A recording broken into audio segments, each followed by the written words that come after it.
When the holidays start to feel a bit repetitive, reach for a Sprite Winter Spiced Cranberry and put your twist on tradition.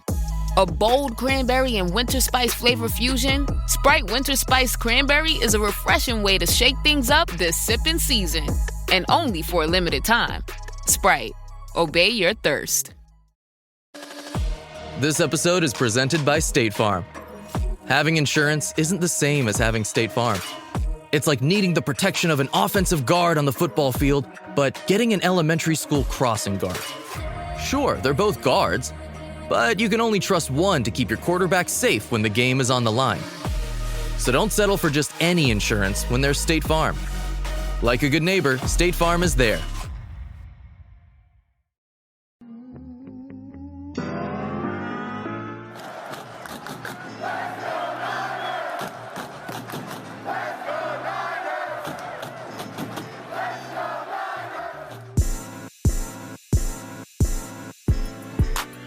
Welcome into 49ers Access. My name is Sterling Bennett, and while it may not have been pretty, a win is a win no matter what, and a win is what the San Francisco 49ers got over the Tennessee Titans in week number 15 with the final score of 37-24. The offense was cooking.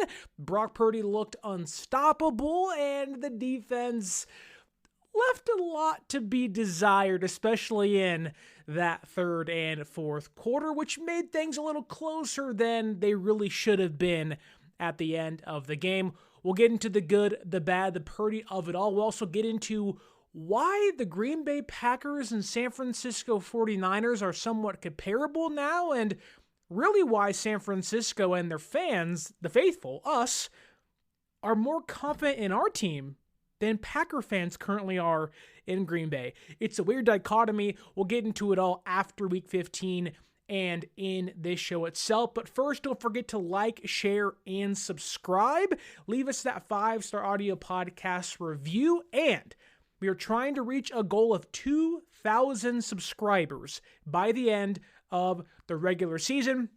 Hopefully you can help us out here on YouTube by doing that. Tell your friends, tell your family, and if you haven't already, subscribe if you like the content. And let's dive into Week 15. The San Francisco 49ers stomping, at least offensively, the Tennessee Titans at Levi's Stadium, getting their 10th win of the season, which that just feels odd in itself, knowing who they've lost to injury, the off-the-field things with Brandon Ayuk that's happened this year, the Juwan Jennings stuff. It just feels like 10 wins shouldn't be where San Francisco is at. Yet, here we are. Kyle Shanahan, Coach of the Year, get it done. He belongs there. He should get it hand over fist. We'll see where that ends when the season's over. But this game in particular, we have to start with the positive, because there is a lot of negative despite winning by 13 points and nearly scoring 40 points against the 2-win Tennessee Titans. San Francisco keeps pace with the Rams, who won their game against the Lions, which does help San Francisco by pushing the Lions down another peg and creating further separation in the wild card hunt. Meanwhile, the Seattle Seahawks found a way to overcome the grandfather strength of Phillip Rivers, who can't push the ball 5 yards downfield, but they nearly won that game, but Seattle eked it out with a game-winning 60-yard field goal by their kicker. So a lot of great games on the slate for Week 15. Even Sunday Night Football for the Vikings and Cowboys, also a great game if you watch that one on NBC. I did not. I was watching the Knives Out movie that came on Netflix, but here we are, nonetheless, discussing Niners and Titans. And let's start with Brock Purdy. Brock Purdy was awesome. Back-to-back games now, Brock has been phenomenal. I can only think of 2 bad throws in the entire game, and he attempted 30 of them. That's usually a pretty good way to grade quarterbacks and say, you only had 2 bad throws of the 30 you attempted. There were some throwaways in this game as well, which add on to that. But the 2 bad throws were, one, he forced to Juwan Jennings that was almost picked off, or was it Jennings or Pearsall? I think it was the Pearsall, over the middle, almost got picked off, but wasn't because Pearsall's hand got in the way. The other one, Purdy overshot Pearsall on a wide open crossing route over the middle of the field, but that was really Purdy's only 2 errors. I know he fumbled in this game, but that was kind of a weird play. Was it a throw? Was it a fumble? The lineman got beat like it was nobody's business. It was like, here you go, right to the quarterback, and that's where things ended. So I can't fault Purdy for that in itself. He didn't see the guy, and had protection been better, it's probably a completed pass or at least an incompletion downfield. That said, besides those 2 or 3 plays, which I think shows you how nitpicky we have become with Brock Purdy, which makes sense, getting paid a ton of money, you have to nitpick the guys that get paid that kind of money. But we've heard this past week, Joe Burrow. We talked about that on the Cover 3 YouTube exclusive podcast on Fridays at 2 p.m. And I won't lie, I was like, yeah, give me Joe Burrow over Brock Purdy. And while one game doesn't change that, Joe Burrow scored no points and turned the ball over twice against the Ravens this past week. And Brock Purdy threw 3 touchdowns, combined for over 330 yards and 140 rating per ESPN. He was on another level. Now, there is some context to add into that. The Titans lost 3 secondary pieces to begin this game, so he wasn't playing starting caliber cornerbacks and safeties, and even then, you're playing the Titans, so even if they were healthy, are they actually starting caliber secondary pieces? Probably not, but I want to start by praising Brock Purdy, especially to begin this game, because, oh my God, San Francisco scored, I believe, on their first 5 drives of the game. It was just bang, bang, bang, points, and we discussed in the preview episode saying, you want San Francisco. Even if it gets weird and the defense doesn't play well, you at least want the offense to walk onto that field at Levi Stadium off the bye week looking like they own the field, looking like the better team. And by golly, they did. This offense was humming from Jump Street. It was like defense forces a 3 and out, which they got 3 of those today. It feels shocking saying that, knowing how bad they played in the fourth quarter, but they did get 3 and outs in this game against Tennessee and gave their offense good field position. And even when they didn't, the offense continued to answer. They had a 95-yard drive in this game that was nearly 9 minutes long, 10 minutes long. That's how good San Francisco's offense was. But starting on that first drive, they go up the field, 70 yards in 12 plays. Purdy looks aggressive downfield, but also playing safe. There's tempo. They're utilizing bootlegs and moving the pocket around. Purdy goes 5 for 6, 50 yards, 1 touchdown. Through Juwan Jennings, a drive-ending touchdown pass. They were getting Kittle involved early. He had 2 receptions for 32 yards. Big play-action pass for 23 yards on that first drive. And you just said, yep, this is it. Yep, you can feel momentum. You can feel the offense. This looked like 2023. This looked like the more healthy Niners offense that had a rhythm and a groove, that had Debo and Ayuk and Kittle in a, I guess you could say in his prime Christian McCaffrey, if you want to utilize or word it that way, that didn't even have Pearsall yet, right? It looked like the Niners offense of yesteryear, where we all said that is an unbeatable team. And while you could beat this unit in different ways, they were getting Demarcus Robinson involved early. Kendrick Bourne got some passes late. But the offense on that first drive, it was like a hot knife through butter, just right through Tennessee's defense. And funny enough, on the very first play of the game, which didn't feel right because the opening kickoff, Chase Lucas gets hurt. Somebody on Tennessee gets carried off the field. Then on the very first offensive play for San Francisco, it's like a little play-action bootleg to Pearsall. He gets an illegal hip drop tackle on him, and it looks like he has a broken ankle, and we're like, oh my God. The first play out of the bye week, you thought you're going to get Yetur Gross-Matos back and Sam O back, and none of that happens, and now we're here. Now Pearsall's going to be hurt. He hasn't done much off the injury, and thankfully he was able to push through the hip drop tackle, which it was illegal. It should have been a flag. He will probably get fine, the Titans defender will in the next few days, because you can't do that. You can't do that. And the refs somehow didn't see it at all. The refs also blew a false start on Burford late in the game in the fourth quarter on San Francisco's last drive where they scored points. He didn't move at all. And they called the false start. So that's the only real blemish from the refs in this game. They weren't involved too much because San Francisco really didn't let them get involved, which you'll love that. Going with the offense still, the defense allows 3 points. They're kind of getting pushed around. The defensive line isn't great. The interior is getting stonewalled. Alfred Collins and Kalia Davis, mainly Kalia Davis, are getting moved around like no one's business. Tony Pollard was just like I said he would be. Like everyone talked about, oh, it's a Titans offense, not very good. And I'm like, no. Yeah, they're not great, and I get that. But there's a reason why I said in my score prediction, 31-20. They're looking better. Tony Pollard looks better. 104 yards today, 7.5 yards per carry. Oh my God, that's disgusting. Tajay Spears had 11.3 yards per carry, 3 carries for 34 yards, and it was yikes. The Titans had 2 carries for 20-plus yards. They had a couple of big completions, one for 34 yards. That was a touchdown pass, and one that really might as well have been a touchdown pass for 43 yards downfield. But the defense was getting pushed around early in this game, and it was at least looking like there would be a bigger test by the Titans offense. Nevertheless, the Niners play bend, don't break, which I do think that needs to be the way, and it's going to be how they win games going forward. You can't trust this defense.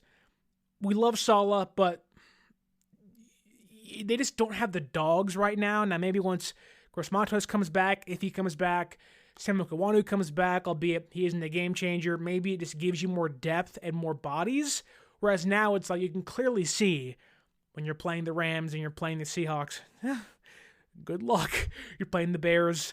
It's not going to be a fun outing for this defense unless they tighten the screws, which you were hoping the bye week would be that, but a lot of the blemishes showed bad tackling, piss poor coverage everywhere throughout the entire game.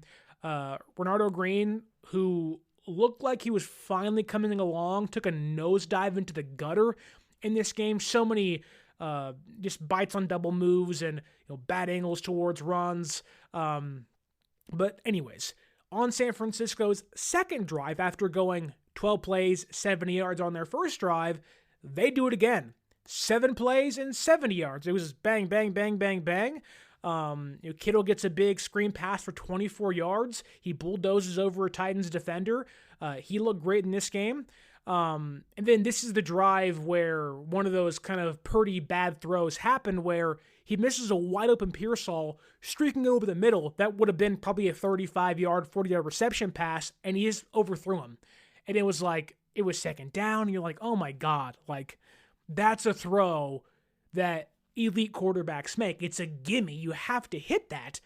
And then the very next play on third down, Purdy out of nowhere scrambles to his left, scrambles to his right, evades a sack, evades some pressure, and on the run, throws in stride, I may add, to a Demarcus Robinson running open for 29 yards, gets the first down, and you're like, okay, if you're going to miss the gimme, at least hit the hard one, and you did, so we'll take it.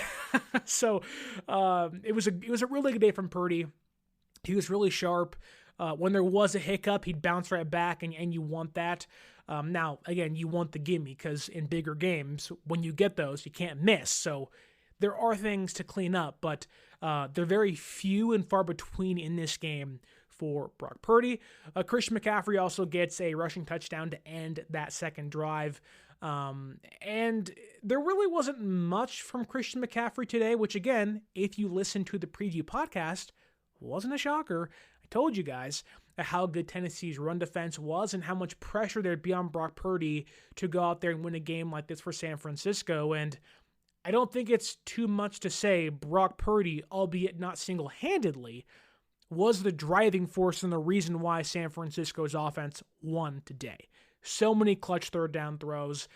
He was dropping back more than we usually see him drop back.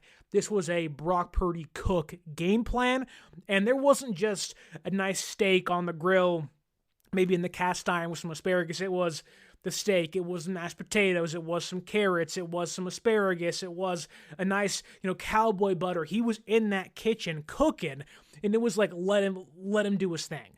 That's how good Brock Purdy was today for San Francisco. And there really was not a test, I would say, but it wasn't like San Francisco's defense was playing well throughout the entire game. There were stints. Again, they forced 3 3-and-outs in this one, but the Titans were in this game early, right? Through 3 drives, 2 by San Francisco, 3 by Tennessee, this game is 14-10.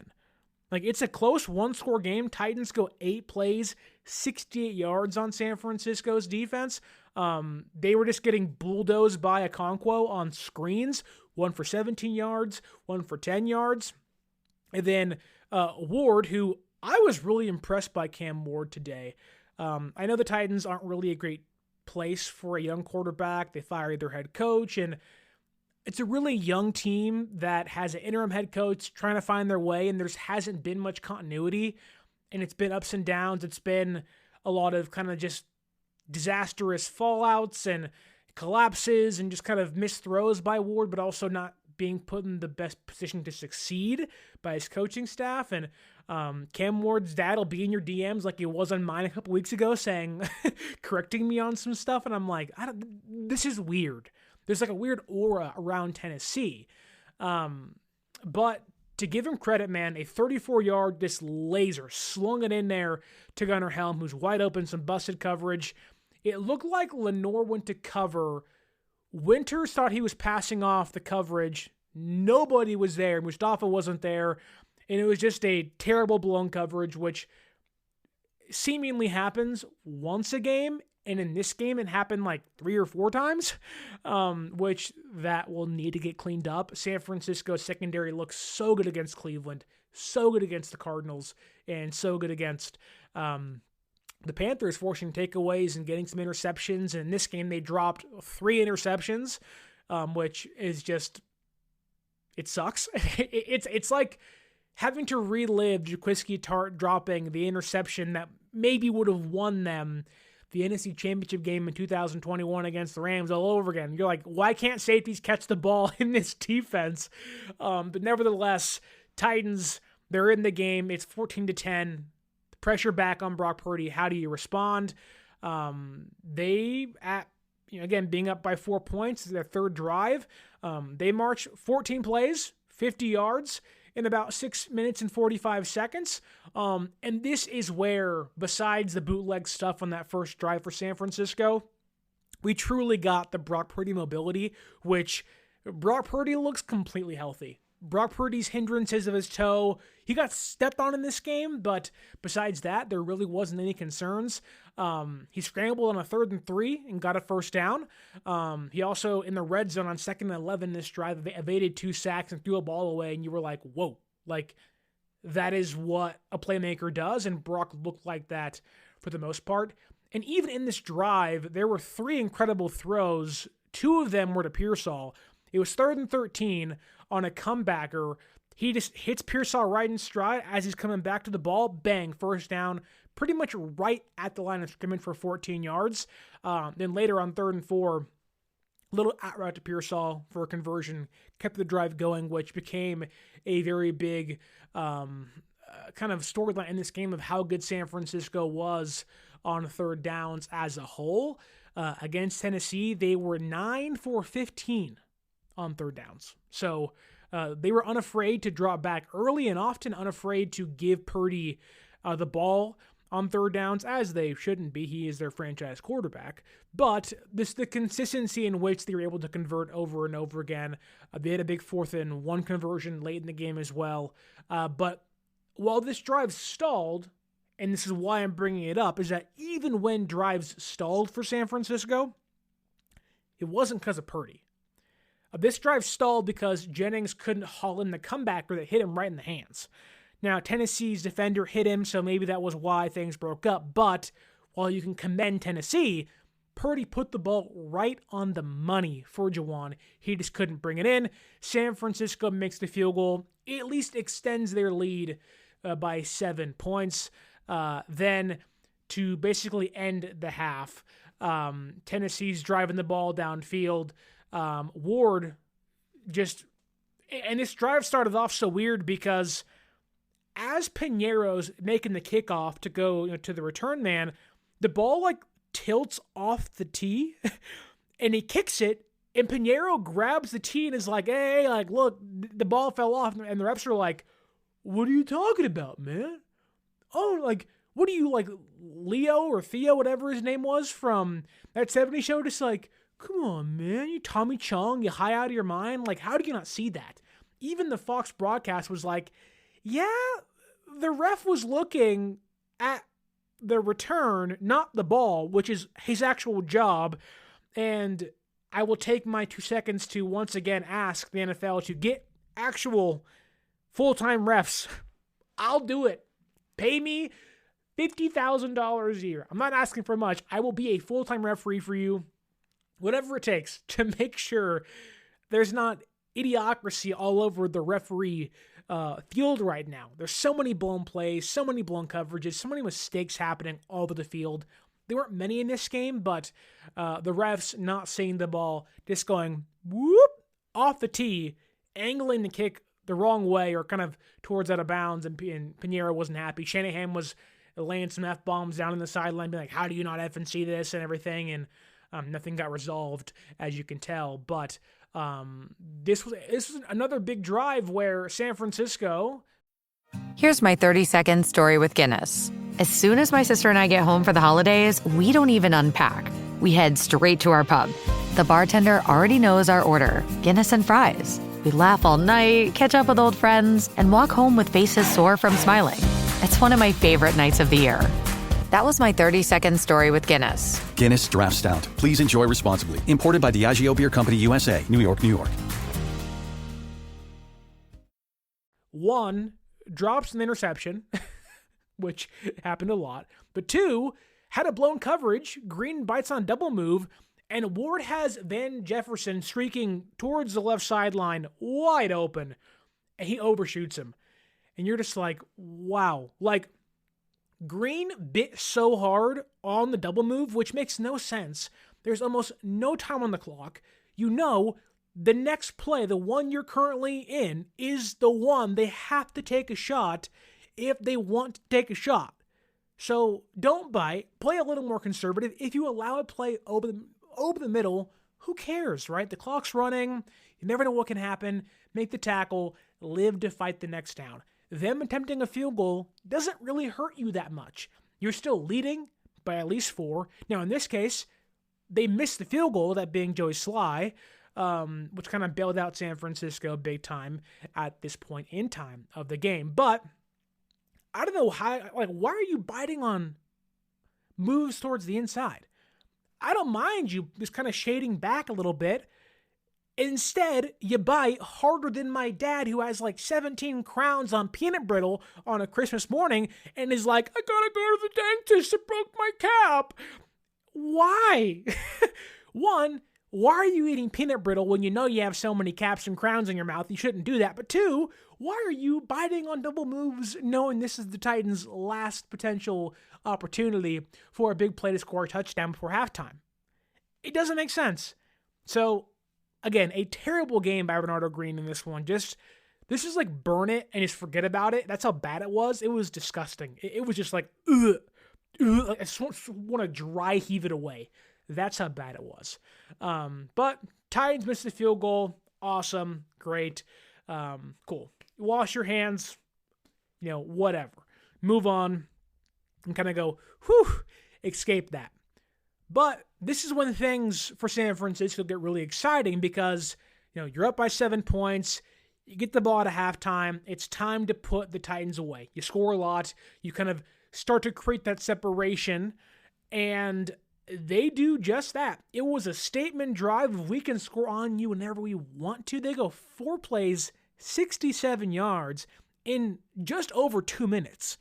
2 minutes and 6 seconds. 4 plays, 67 yards. every play was over 10 yards. Every play was over 13 yards, I may add. It was a 14-yard reception by Christian McCaffrey. He kind of jukes the defender, pushes him off of him, runs for 14 yards. Then I think Purdy's, although not his best throw, one of his best throws of the day is he snaps it, kind of rolls to his right, and just lasers a throw to Pearsall over the middle. He reared back. You could tell, you could hear the through the broadcast on the television of like, oh, he reared back for that. And he lasered that sucker in there for 38 yards over the middle. Pearsall couldn't break away entirely, but got, again, nearly 40 yards, setting San Francisco up for a Juwan Jennings 13-yard touchdown pass with Purdy on the move. And that to me was like it was a message drive. San Francisco had scored on all of their drives up to that point. At this time, they had scored on 4 consecutive drives, 3 touchdowns, 1 field goal. And this was, we are not messing around. We know things are kind of close. You're only down by 1 score, but now here's the nail, and I'm hitting it into the coffin. So we thought, because after San Francisco's defense forces a 3 and out, the Niners do it all over again. It's a good punt, or not a great punt by the Titans, but there was some miscommunication, or at least some near error by the special teams punt return unit, because one of San Francisco's players, I don't know who it was, runs into Sky Moore, which we've seen that plenty of times, knock on wood. Super Bowl was when it happened for Darrell Luter Jr., but runs into Sky Moore. Ball nearly hits him. It doesn't, and it bounces on the San Francisco's 5-yard line. And you're like, oh, well, that isn't ideal. Maybe you can gain some separation, but this is, again, where Brock Purdy's brilliance in the offensive performance showed. And I'm telling you, like, this is the best San Francisco's offense has looked in over a year and a half. This is, I think, the best 2-game stretch they've had since 2023. Like, maybe you go back to that 5-game winning streak to begin 2023. Maybe there was a handful of games late in that season. It's a long time ago, so I'm forgetting. But, like, this is the best 2-game stretch they've had. Now, you're playing the Browns in Tennessee, so, you know, make of that what you will. But you have to give credit where it's due and when it's due. And against the good Browns defense, Purdy was phenomenal, right? And against Tennessee's not great defense, Purdy was what you want him to be. Just cutting through things like it's nothing, right? It was like, you know, he had the flex seal of like, you know, I can fix it, bang! It was like, oh, Niners are fixed. They're awesome. The concerns were gone. And on this drive, backed up on their own 5-yard line, San Francisco methodically goes 15 plays, 95 yards, in 9 minutes and 14 seconds, and they put up 7 more points. Unlike the second play, because Christian McCaffrey runs the ball on first down, gets nothing. The second play, backed up on his own red zone, in his own goal line, which is risky as all can be, knowing if you get called for a holding pass, that's a safety. But too, if you get sacked, it could be a strip sack. It can also be a safety. It isn't a position you want to find yourself in a lot throughout the NFL season. But they were there. And on second down, Purdy and Pearsall connect again for 14 yards, laced over the middle. Bing, bang, boom. Heck yes. And this was kind of the Pearsall breakout game where he hadn't really done much. He had the 3 good games to begin the season, a big reason why they won against Seattle and against the Cardinals, but he'd been quiet, right? We'd all been clamoring, where's Ricky? Where's Ricky? In this game, he couldn't run much because of his ankle and his knee got hurt again, which hopefully he's healthy, and it just sucks. Whenever he finds his stride, something creeps back up. Today it was the hip drop tackle early, then later in the game, we'll get to that in a second. He stumbles and falls and catches the ball still on third down and helps save the game for San Francisco's offense, but then he leaves the game because his PCL got injured again, so fingers crossed he's okay. He'll get some imaging on Monday or Tuesday, but he was awesome, man. Pearsall was great. This was what San Francisco needed, and it's what San Francisco still needs throughout the year. Whether knowing Brandon Ayuk's not coming back and knowing that you really don't have a separating wide receiver, Pearsall can be that. 6 receptions, 96 yards, 16 yards per catch on 7 targets. He was just a breath of fresh air to offense that has looked better, but there's a clear another level they can take, and they hadn't been able to do that. And with Pearsall playing in this game and finally kind of breaking out of his shell once again, you can see there is more steps to take, and they can reach the level they were close to, at least in 2023 again in 2025. That said, Kittle kept going on this drive as well. Had a big check down to him for 13 yards. He broke 2 tackles. He looks fresh, which is always a big problem for Kittle and others on this team late into seasons, of not looking fresh, looking old, brittle, injured, because the NFL is hard to play in. Kittle looks maybe the best we've seen him late in a season since probably 2022. And I don't think that's too crazy to say. Like, this is probably the best version of George Kittle we've had late in the year since Purdy's rookie season. And it's really showing. He looks faster. He looks stronger. Now, again, you're playing Tennessee, so maybe that changes once you're playing a better defense like the Colts, the Bears, and Seattle the last 3 games of the season. But right now, it looks tremendous. Big 13-yard check down, breaks a couple tackles.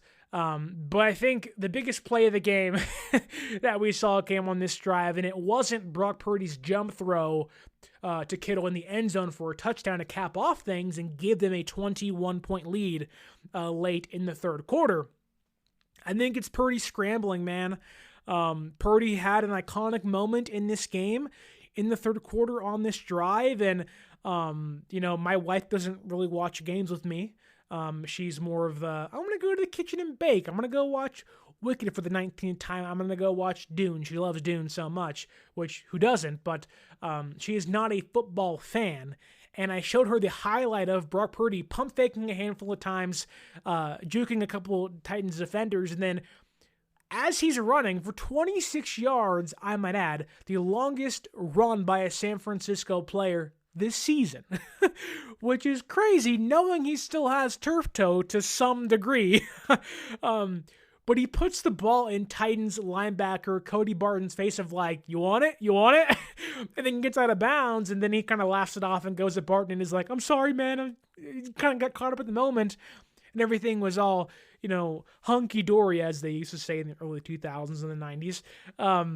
God, I'm old. I'm 29 now. Jeez. But it was a funny moment. It was like, one, Purdy looks great today. 2, the mobility is back. He can run. He can move around. He's feeling really good. The bye week served him well and probably came at the right time for him, having played 3 games in a row. And now a week off, fresh, you're at home. It's just a good day for Brock, and a good couple weeks for Brock now. And but that was a fun, like you can tell Brock was having fun. And it came through the television of we're all having fun today. Brock's having a good game. He's throwing, he's just lacing throws left and right. He's hitting guys open, throwing guys open. He can do no wrong today, basically. And when you're doing that, it makes it a lot easier to have fun. Close games usually aren't fun. You want to have those stress-free. It's like playing basketball, right? You can tell when you're going to have a good game, whether you're shooting hoops or you're playing knockout, you're kind of farting around with your friends, or you're doing pickup basketball. When you hear that ball hit the net a handful of times, just swish, swish, swish, and you just feel, it's like your heat meter is starting to get hot, and you're like, woo, I can feel it, woo, man. That was like watching Brock today. As the drives continued, you can see the meter going boop, boop, boop, boop, boop, boop, boop. And at this point, it was like he activated his special ability of taunting and not getting a foul, but also looking like he's having a darn good, fun time out there against the Titans, which shouldn't be too much to ask for from a quarterback getting paid like he is, but it was really fun to see. Purdy looked tremendous, and that was a highlight moment of the game. Just so fun to watch. Purdy out there. Then he's doing the Dougie after his touchdown pass to Kittle. He's calling for the crowd, come on. You're like, yes. while there are still things that worry me, we'll get to the defense more in-depthly as the show goes on, but it's just fun, man. Like, I kind of caught some flack from people on social media and even on the show itself, where I said Purdy might be the second best quarterback in the NFC playoffs. And you can nitpick, and I get that. Totally understand.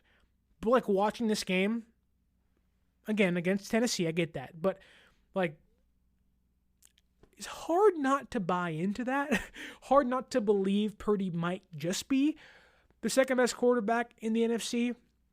And I think this was a good momentum-building game. We talked about it previewing the game of, like, this is a perfect defense to play for this offense. Off the bye week, there may be some rust. There clearly wasn't in this game from San Francisco's offense. But you're playing a defense that doesn't really have a pass rush, can't really cover. You're looking at good games for Jawan and Pearsall and Kittle, which, funny enough, almost everything I said would come true came true. Even the score prediction was only about 4 points off. So, pat myself on the back there. Just saying. But, I don't know. It just, Purdy looked and has looked really good for 2 games, and you're hoping that as they creep up against bigger opponents, better opponents, the Colts defense, albeit has some injuries, they're still a good defense. And they're kind of fighting for their own playoff life now with Phillip Rivers playing quarterback. The Bears are kind of like they've jumped the Packers for the NFC North again, but they're still kind of vying for the number 1 seed. And the Packers, who lost Micah Parsons today, which sucks. Maybe also Christian Watson. That also stinks. And already lost Devontae Wyatt early in the season. They're kind of floundering, kind of searching for air in the NFC playoff hunt. The Lions are still alive because of that, and I'm sure the Lions are like, there's blood in the water. Can we get up and kind of surpass Green Bay, which I wouldn't be shocked if that happens. That said, the Bears are a good team. They're vying for their playoff spots still. Seattle's defense is top-notch. You're hoping this game is one they can carry over into the next 3 and hopefully get some wins out of it. And if this is the Brock Purdy they get for the rest of the season, or the last 3 games of the regular season, the Niners are going to be a hard team to beat. And I don't think that's far-fetched to say. If this is the Brock Purdy you get, even if it's the Brock Purdy against the Browns, or somewhere in between, the Niners offense will always give opposing defenses nightmares. It'll be a pain in the ass, if you will. Sorry, Mom, for cursing on the show. But it'll just be a pain for defensive coordinators to scheme up against because it's almost impossible. On top of that, if you have Pearsall healthy and doing what he did today, which he said he's not too worried about it, but you never know. Niners seem to always have these weird, oddly, lingering out-of-nowhere injuries. Even Jordan Elliott got hurt. He was stretching in the locker room and got hurt. What's that about? That doesn't make any sense at all. But nevertheless, Purdy was awesome. He's moving around, juking some dudes, and having a darn good fun time doing it. He looked like the guy you're paying him to be, which is exactly what you want. The next drive, though, is one of those 3-and-outs again for San Francisco's defense. And this was the second time in this game where the Niners dropped an interception. Jair Brown dropped an INT. It can't keep happening like this. I'm so tired of watching the Niners safeties miss tackles, whiff tackles. I'm tired of seeing Mustafa and Jair Brown coming up trying to make plays and just outright missing dudes because they don't break down. They don't, kind of chop their feet in this arm tackle dudes and utilize your body. I'm tired of seeing it.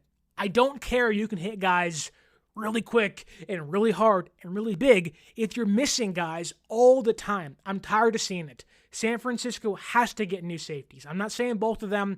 I'm saying one of them. Mustafa still has upside. Jair Brown probably has to go or at least somehow get benched because I'm tired of seeing these dudes run around saying, I'm the top 5 safety in football. I can make some plays and playing really good the last couple of games, but I'm not sure if they walked in overconfident, but they just could not hit the broadside of the barn. They couldn't tackle you-know-what today, and they couldn't catch jack squat either. These dudes couldn't catch anything. They dropped 3 interceptions. 2 of them were easy ones right to him, and it would have ended the game. You wouldn't have had the whole nail-biting finish. You wouldn't have had the need for the offense to pick up the pieces again. You wouldn't have had us leaving this game as fans like, yeah, you won, but wow, I'm really concerned now for the defense. Like, if you checked off 2 of the 3 possible takeaways you had, San Francisco probably scores 40 points, and Titans probably score 17. Like, that's why getting takeaways matters. It's why dropping interceptions is inexcusable. I know it happens sometimes.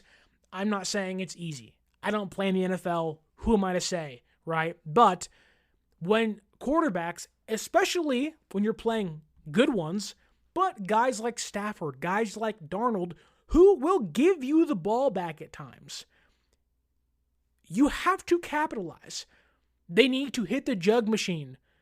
I'm tired of watching them, hold their hands up like, what did I do? You're not Brucey from Longashard. You didn't have any popcorn, brother. Those gloves are like Stickum. There's almost no excuse as to why you can't catch the football. If I can watch Odell Beckham Jr. with one of the greatest catches ever, falling back, one arm to the back of the end zone, make a play, and score a touchdown, you can't catch an interception right to you? This episode is brought to you by Indeed. You're ready to move your business forward, but first, you need to find the right team. Start your search with Indeed Sponsored Jobs. It can help you reach qualified candidates fast, ensuring your listing is the first one they see. According to Indeed data, sponsored jobs are 90% more likely to report a hire than non-sponsored jobs. See the results for yourself. Get a $75 sponsored job credit at Indeed.com/podcast. Terms and conditions apply. I'm tired of seeing it. These safeties are not good. Now, I can excuse Mustafa Moore simply because there is a higher upside there. There's the injury stuff with him recently. He's back off of it, and he had a really good last 3 couple games. Jair Brown had a good game against Carolina, and then kind of took a little bit of a dip against the Browns, and that dip just said, hey, we're diving in, brother. Good luck. And he plugged his nose and said, see you later. And Mustafa, it just crumbled. This is one of the worst games he's ever played. I don't know what happened. He couldn't track the ball through the air. He couldn't tackle. Nothing. There's a reason why the Titans in this game, from Pollard and Spears, had 17 carries for 138 yards and averaged over 10 yards per carry. Now, a lot of that is because of the San Francisco's defensive line wasn't doing their job and they couldn't bring guys home, but they're also depleted. They don't have Yetur Gross-Matos. They don't have Samuel Kawanu. They don't have Jordan Elliott. They're playing 2 rookies in West and Collins who, they've been better. They've been good, really good at times in Collins' case, but they're young. They're going to make mistakes. Brown's in year 3. Mustafa, okay, you're in year 2. Their injury stuff, whatever. Brown has no excuse. None. You don't get to miss tackles and drop interceptions in year 3 of your career. Now, it's a bad game. Maybe you can forget it, but I'm tired of it. I'm tired of watching a Niner defender, primarily a safety, with a running back of the opposing team, running in open space or running in a crowd, and all you see is this gold and red dart missile flying through the air, freaking 4 rows into the sideline, missing a tackle like, man, what happened? You didn't do your job, brother. Break down, use your body, make tackles. That's a big reason as to why, and you heard the broadcast, Robert Saleh said, we needed this break, we were kind of tired. He didn't look tired today, he just looked bad. That can't happen. The Niners don't need to have their defense play excellent football to win games. That isn't the expectation I have. They just need them to play competent level of football. They're going to get beat. They're a young defense that doesn't have their elite. They don't have their guys. They don't have Fred. They don't have Bosa. They don't have the elite guys that can, change games for them. They're duct taping things together. They're young. They're going to make mistakes. It is a week-by-week case with these guys. And you're hoping to find some level of consistency at this point in time of the season. And while there was that for a little bit the last couple games during this 4-game winning streak, this was a complete tank job. And I don't blame fans for saying, I don't believe in the defense for a lot of reasons. You can't get home to pass rush. You allowed a Jeffrey Simmons touchdown on a broken play. How do you lose a 335-pound defensive tackle in the back of the end zone? I'm sorry. Whenever I see somebody who's over 300 pounds in any part of life, I go, wow, they're really hard to miss. They're really hard to not see with your eyes. Like, you can see those people coming from a mile away, and it's all love. Do what you want, but my God, you're not hard to miss. I'm a big dude. I'm not hard to miss in a crowd. I'm 6'2", 225 pounds. I stick out. I got a semi-porno stash. You notice me. How do you not see a 300-pound defensive lineman who you know is an eligible receiver with a red arm sleeve and the opposing team jersey on in the end zone? Like, no, I'm not going to guard that kind of broken play. What's that about? You have Lenore getting beat on an in or out to Van Jefferson late in the game to help kind of really spark things for Tennessee's offense, which made this game a lot closer than it should be, which came off of so rewind a little bit here and I can kind of explain what I'm talking about. Niners force their third 3-and-out of the game. It's still 31-10. Niners go out there. They go 3-and-out. I don't know why the Niners starters were in the game at this point in time. However, knowing how dicey things got, okay. They even had to remove Christian McCaffrey and put CMC back in the game in this one. They had started rolling out Brian Robinson. And then they were like, crap, CMC, get back in there. Well, things are getting scary again. But Purdy gets hit on back-to-back plays. One of them was a fumble by Jeffrey Simmons. Titans recover. Then, in a disastrous 3-play swing, going back to my point of Lenore getting beat on the inside route, Purdy fumbles. Lenore gets beat on the inside. And Mustafa, I don't know what he saw, couldn't track a ball in the air, doesn't play the receiver. It also doesn't play the ball and kind of just like runs past the route and like barely clips Van Jefferson for a 44-yard reception that goes down at the 1-yard line. And you're like, yo, the game, although is a big distance apart, it isn't over. What are we doing? And you're like, oh my God. And that leads to Simmons getting a big touchdown in the back of the end zone, which I'm not sure if there's ever been a player that has forced a fumble on defense and on the ensuing offensive drive scored a touchdown. Like, I don't know if that's ever happened, ever, in the NFL. But thankfully, the Niners offense stayed out there because Purdy layers a 20-yard throw over the middle, over a linebacker to Juwan Jennings, kind of gets the spark back for the offense. He scrambles. Then things continue to get ugly because they have a delay of game, then a rather uneventful running back draw to Christian McCaffrey goes nowhere. Goes for 3 yards, so it's 3rd and 10. And then they false start, which Burford didn't move, but a flag was thrown anyways. So it's 3rd and 15. And on 3rd and 15, they have a completion to Kittle for 14 yards. So it's 4th and 1, I believe. And then they tell Pinheiro, kick a field goal.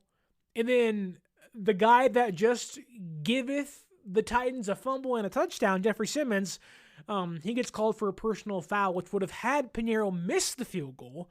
So at this point, it could have been Titans football near midfield, with it being, 31-17. And at that point, they're 2 scores down, thinking like, hey, we have a shot in this one. But it negates that. They get down into the red zone, and I think this is where Purdy's other great throw was, which funny enough, was also dropped by Kittle. He on 2nd and 20, the anticipation Purdy has on a 2nd and 20 pass, needing to score some points, hoping to get a big chunk play, to just look, see the defense, and it was like hike 1-2, bang, balls out. It was a laser. You could hear through the broadcast. He was pushing this thing as hard as he could, and it just it got Kittle's hand and he dropped it, and it was like, dude, that is a great throw. And it's like Purdy's best throws, although a lot of them were accounted for, fell into the incompletion category as well. And it's like, man, that tape is going to just be like it's teaching tape of what you want Brock Purdy to look like. The anticipation was there, momentum was there, mobility was there, the arm strength was there, and this is the best Brock Purdy we've seen for a long time. But they get a field goal. It's 34-17. And Titans score an easy touchdown, basically, because San Francisco can't stop the run. And then basically the last drive of the game, although it wasn't, it was basically it, but it iced the game for San Francisco. Good old faithful. On 3rd and 11, after a failed Christian McCaffrey run and a screen pass to Kittle for a loss, which, again, the game at the time, what is it? It is 34-24. It's a 10-point game. Game isn't over. About 5 minutes left, 4 minutes left. Plenty of time for Tennessee to go down, score a touchdown. They have their timeouts. Like, this game is not over by any means. And on 3rd and 11, after the two failed plays by McCaffrey and Kittle, this is where Pearsall gets hurt again. But on 3rd and 11, it's a comebacker. Purdy, again, throws it in there. Perfect timing. Pearsall coming back to the ball. And the defender stumbles. Pearsall then kind of falls down awkwardly and catches the ball, falling to his knees, can't get back up, converts the first down, gets up hobbling, saying, someone come get me, gets helped off the field onto the sideline.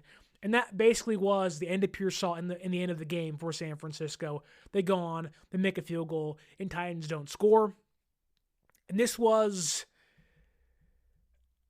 was a pretty awesome, ugly amalgamation of like, what the heck and oh my God. And you like to be more on the oh my God part of that spectrum than the what the heck part of the spectrum. And maybe if you want to be more vulgar, you can say, other words that are in the what the heck spectrum. But Pearsall was great. Kittle was great. Juwan Jennings, 6 touchdowns in his last 6 games. I know there's been some discussion, whatnot. You got to at least broach the idea of bringing back Juwan. He loves playing here. I know sometimes negotiations can be ugly. We have seen one come and go with Brandon Ayuk, and he's done. He's gone, which just sucks. And it may make San Francisco hesitant to pay Juwan Jennings, knowing the Ayuk thing, which is understandable, albeit Juwan is a different receiver than Ayuk, and I think you can find replacements for Juwan. However, if he doesn't want too much money, why not? Why not bring him back? I'm at least open to re-entering discussions with Juwan Jennings. Money can change people, as we have seen a lot of recently, unfortunately, with Brandon Ayuk, but Juwan wants to get paid. He wants guarantees, and hopefully there's at least some room for the Niners and Juwan to have a conversation again. It may lead nowhere, but the way Juwan has played after a really slow start and kind of losing himself a lot of money, he has come on hot and earned himself that money again. So I don't know if it's $20 million worth, but Juwan certainly deserves some praise. Okay, Pearsall great, Jennings great, Kittle great, Purdy great, offensive line good enough. McCaffrey, not a great game, but still on pace for 1,000-yard season, so we'll leave it there. They need some more from him, but you are playing Tennessee's, I think, underrated rushing attack. And really, McCaffrey did have some plays that he would shake some guys off. There just wasn't a lot of room to run today, which has been the problem a lot this year. But you're hoping that can change against the Colts and against the Bears and against the Seahawks, which are much better teams than the Titans are. So maybe not, but they'll need some more. But he also had a back injury, so I don't know. It's kind of a confusing mess with Christian McCaffrey at times, because at times he looks slow, at times he looks phenomenal, at times he looks, I'll put it this way. There's been so many variables and varying levels of play from Christian McCaffrey in the running game as a whole this year, where it's like, wow, stats are great, passing attack is awesome, but like 3.2 yards per play today for Christian McCaffrey, and 3.3 yards on the ground. It's like, he had 22 carries for 73 yards. Like, there is this kind of like dog-like mentality of, I'm just going to grind things out. And that's great. He looks healthy, so, we'll leave it there. But you want a little more? Unfortunately, that seems like where things are currently with the Niners rushing attack. I do want to turn things back to the defense, because this team cannot run defend. And you got Jonathan Taylor, Monday Night Football next week. Then you have Kyle Monangai, Caleb Williams, DeAndre Swift, and in 2 weeks against the Bears. And then you have Kenneth Walker and Sam Darnold and Zach Charbonnet against Seattle. Although those are kind of like a descending order of backs, you may have the Offensive Player of the Year going against your run defense next week. This team desperately misses Tatum Bethune at linebacker, which I didn't think I would say, but I am. And it's no disrespect to Bethune. It's just, that's where things are now. Maybe getting Nicholas Martin back will help, although probably not much. I didn't see Will Gifford a lot. They did a lot more of the big nickel stuff with Pinnock, and Pinnock's a fine run defender. He's just bad in coverage, which we've said all year long. But I just think what's happening a lot is you're seeing cornerbacks not stay on the edge, not set the edge. You're seeing run defenders not being able to set the edge and force guys back inside, thus them getting to the cornerbacks and the outside of the defense. And then you have cornerbacks that either can't tackle, safeties who can't tackle, or refuse to tackle, or cornerbacks that are biting on things, and it's just a mess. It's a mess. And I am worried that against a Phillip Rivers-led offense that cannot push the ball downfield, you're going to see Shane Steichen and Jonathan Taylor have a freaking field day against this defense. So I'm hoping that Chris Montos comes back, Sam O comes back, and Bethune can come back to hopefully help fortify what has been a rather piss-poor run defense the last couple weeks or so. Some games are just not your day. I understand that, but when you go for 5 yards a pop against Cleveland, or they go for 5 yards a pop against you, you have a bye week, should be able to clean things up. And then Tennessee, who I will say is a surging rushing attack with Pollard back in the fray, they should not be rushing for almost 8 yards a pop, 10 yards a pop. That is not bad. That is not the worst in football. That is throw you in a dumpster, spit on you, grind you up, and say, how did you make it to the NFL? Kind of bad. So there was so much good today from the offense, and there was so much ugly today from the defense, especially in that secondary on the defensive line. Really, it was like scattered goodness. A couple of 3-and-outs. If you can secure some interceptions, maybe things change and we aren't harping on them so much, but something has to change and the defense has to get better. That said, I want to end today's show by discussing something I found interesting on social media. Already mentioned earlier in the show, the Packers. They lose to Denver. They fall to the 7th seed. San Francisco goes to the 6th seed. The Bears climb back up, I believe, to the 2nd seed, I think. I think that's right. And the Rams go to the 1 seed, I believe. I don't have it in front of me, so I'm sorry. But so right now it would be, I think, Packers traveling to Chicago, Niners versus Philadelphia, in Philadelphia, 6 versus 3 seed. And then it will be Seattle going to Carolina, who lost to the Saints today. Tyler Sugg, okay, Tyler Sugg's looking pretty good. Saints may have something out there with their 26-year-old quarterback. But I found it very interesting that Niner fans have gone through the emotions of losing Nick Bosa in week 3, losing Fred Warner, losing Brock Purdy for a period of time, losing Pearsall for a period of time, losing George Kittle for a period of time, and they still are losing players of varying levels, right? And there has been this mental fortitude of the team, of the fan base, of the coaching staff of like, you got to keep moving along. Like, yeah, it sucks, but this is the card you've been dealt. Like, how do you make do? How do you push forward?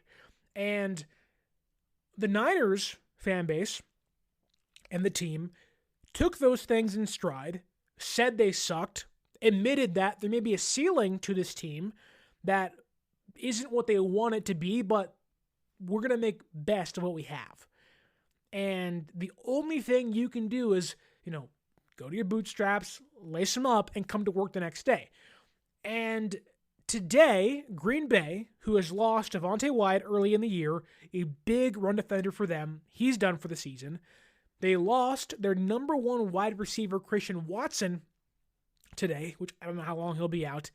And they lost Micah Parsons via a torn ACL, who will miss the rest of the season and maybe a little bit of next year as well. We'll see how his recovery goes. Hope all those guys get healthy. Hate injuries so much. Mahomes too in there. Hate it, hate it, hate it. Yet, I'm seeing Packer fans all over social media say, the season's over. We can't do this. We have no hope. Hope is lost. Micah Parsons goes down. Watson goes down. Wrap it up. Nope, not the year. Can't do it. Oh, no. Towel was thrown in. And they are demoralized. They are defeated. And I know they're playing in the NFC North. Things are close. But San Francisco's playing in the NFC West. Things are tight. Things are close. And I'm hearing Packers fans just openly kind of be like, that was it. Call it a year. Chalk, it's over. And essentially condemn their team, who I think is a darn good team, albeit has a lot of injuries, like San Francisco does, although not as many. Maybe has equally as important ones, I should say. This episode is brought to you by McAfee. Yes! Playoff tickets! Just need to click here and... Wait, what? Fake site? Good thing McAfee threw the red flag. That would have been $400 gone. McAfee blocks risky sites so you don't pay for seats and other things that don't exist. Plans start at just $39.99 for your first year. That's cheaper than parking on game day. Learn more at McAfee.com/online protection. And they're just done. Like, you're going to see Packer fans' power rankings. You're going to see them all week sulking of like, oh my God, we can't do anything. Season's over. And it all comes down to, while there are so much to blame and so many black marks on the resume of John Lynch, of Kyle Shanahan, of Robert Saleh, the way they've been able to keep the ship afloat, keep San Francisco with their eyes pointed forward, not left or right, that is an attest to how great of a coaching job this year has been.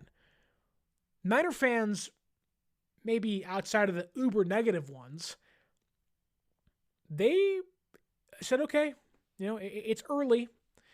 We're still in this thing. We'll see what we can do. And Mac Jones came in. He surprised some people and kept things afloat. And Purdy came back, and they've won 4 games in a row.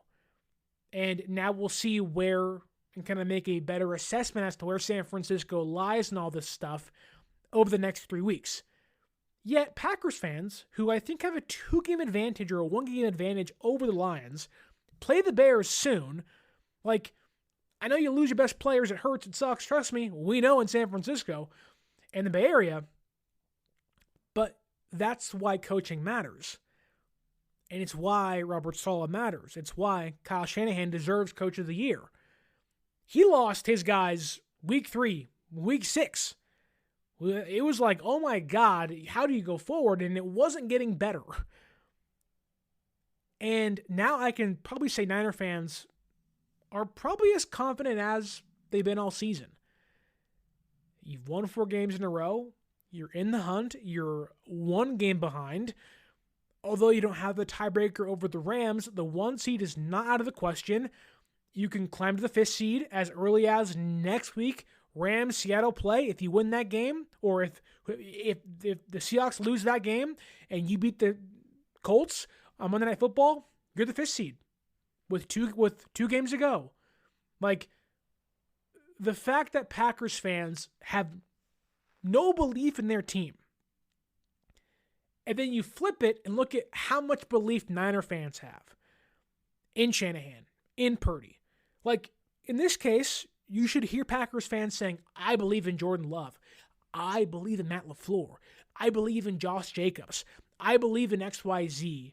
I believe in Jeff Hafley, the defensive coordinator. No one's saying that. Nobody's talking about that. They aren't taking it in stride. It is Mayday, DEFCON 1. This lock it up seeing 2026. Meanwhile, you have the Niners who were like, we have been at DEFCON 1 all year, buddy. All year. And we are making it do. We are patching holes. We are fixing problems. We are getting rid of viruses and ailments and injuries and just pushing and trucking along. Not Green Bay. And the reason why I compare this and kind of bring it to you is because I think it's worth pointing out of why. Why do they feel that way? Why do they not have the belief in their quarterback, in their head coach, in their defense, despite their losses? Green Bay was a Super Bowl favorite entering the season, especially after they got Parsons. And when you lose guys like that, obviously the odds go down of winning anything. The Niners walked in to some not even being a playoff team. And yet here we are with some belief. And now going into week 16 saying like, we don't know what kind of chance we have at this thing, but at least we have one. And I ask you why. Sit on that. Why do Niner fans believe in Kyle Shanahan and Brock Purdy more than Packers fans believe in Matt LaFleur and Jordan Love, who the latter, a lot of people would say is better than Brock Purdy? Why is that? Is it simply just good coaching? It feels like there's a reason why we trust Kyle and Purdy more. I think if you asked a lot of the world, who do they trust more? They'd probably say Kyle and Brock and Robert Saleh over LaFleur and Love and Jeff Hafley. Why is that? I think there's a clear answer there, but I'll let you stew on it and think about it, and I'll maybe bring it up again as we preview Monday Night Football, Niners versus Colts. The Niners have 10 wins. If they win one more game, they have clinched a playoff spot in what has been a wild, fun, zany, crazy 2025 season, and they can climb to the 5th seed with a Seahawks loss against the Rams on Thursday Night Football. So stay tuned for that as the week goes on. Also stay tuned Thursday night, myself and Larry Kruger on the Pig in a Pickle Krug Show, reacting to that Rams and Seahawks game on Thursday night. And on Friday, 2 p.m. West Coast time, myself, Dre from Dre Ray Sports, and Aaron from 49ers First Takes will have the Cover 3 podcast exclusively on YouTube to help get you ready for that Niners and Colts game in live reacting to Kyle Shanahan's press conference as we gear up for Week 16 against Phillip Rivers. That's right, Grandpa Rivers on the field again against San Francisco. Should be fun, and hopefully we're celebrating a win by the end of Week 16. But right now, celebrate your victory Monday. Week 15, Niners take the Titans to the cleaners. They win 37-24. Drop those comments down below. Are you in full belief mode? Are you rocking your Niner gear on a victory Monday? Are you celebrating, popping bottles, saying, hey, Week 15 is here. It's the holiday season. We are 11, or if you're listening to this on Monday, 10 days away from Christmas, folks. It's almost here. Probably a good time to say, if you want to go to a Niner game this season, maybe it's Week 18, Levi Stadium, rivalry jerseys on in the debut. Utilize our promo code 49ersaccess, 49ERSACCESS at SeatGeek.com and save yourself $20 off your first purchase. Also follow us on social media at 49ers.access is the Instagram, 49ers_access is the X or Twitter. And don't forget to like, share, subscribe, leave us that 5-star audio podcast review. And as always, my name is Sterling Bennett. And until next time, Niners with the win, and stay faithful.